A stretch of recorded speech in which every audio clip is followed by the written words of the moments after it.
तीनों अनाथ हैं, चूज कर ले तुझे किसके साथ शादी करनी है। पर मम्मी, मैं अनाथ से शादी क्यों करूंगी? क्यों बेटा, क्या कमी है इनमें? तीनों पढ़े लिखे वेल सेटल्ड हैं। बेटा आप एक एक करके अपने बारे में बताइए।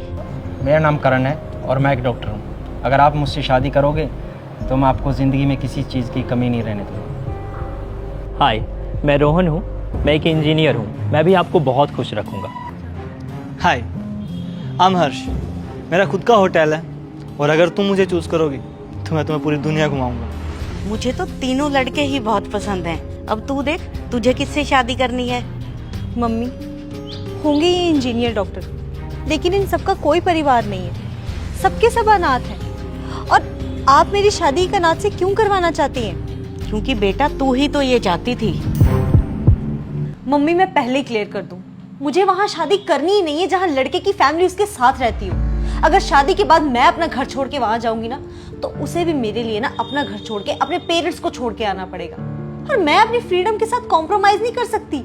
मैं लड़के के साथ रहना चाहती हूँ, उसकी फैमिली के साथ नहीं। पर बेटा परिवार तो जरूरी होता है। होता होगा मम्मी, लेकिन मुझे नहीं चाहिए। मुझसे ना ये सास बहू वाला ड्रामा नहीं झेला जाएगा।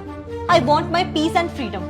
अरे मैं अपने पति को संभाल सकती हूँ, लेकिन उसके परिवार को नहीं। बेटा शादी से पहले ना हर लड़की में ये घबराहट होती है कि वो नए घर में जाके एडजस्ट कैसे करेगी। लेकिन बेटा ऐसे परिवार से अलग रहना ये भी तो सही नहीं है।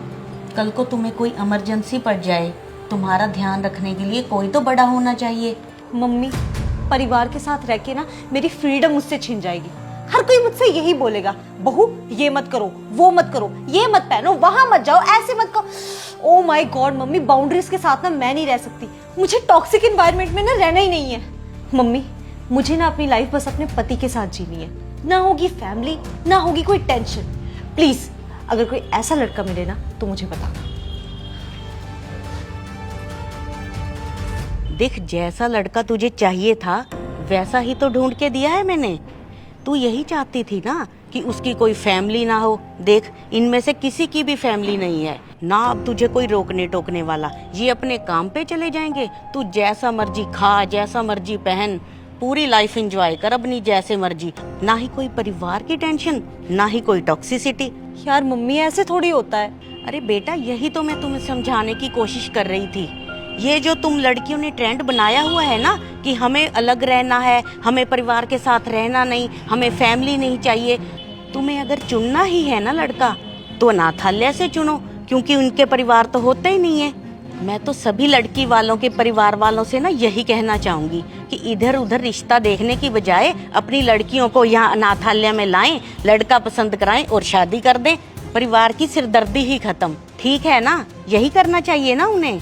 सॉरी मम्मी, मुझे ये बात रियलाइज़ हो चुकी है कि परिवार की क्या इम्पोर्टेंस होती है। अगर कोई मुझे मेरे माँ बाप से अलग करेगा और मुझे जो फील होगा वही सेम लड़के को भी तो फील होगा ना, जब कोई उसको उसके माँ बाप से अलग करेगा।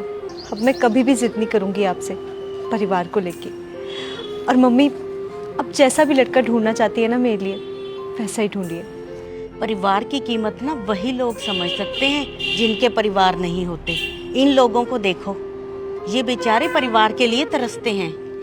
इसलिए बेटा भगवान का हमेशा शुक्रिया अदा करो कि उसने तुम्हें परिवार दिया। बेटा तुम सबका बहुत बहुत थैंक यू जो तुमने मेरी बेटी को सब सिखाने में मेरा साथ दिया।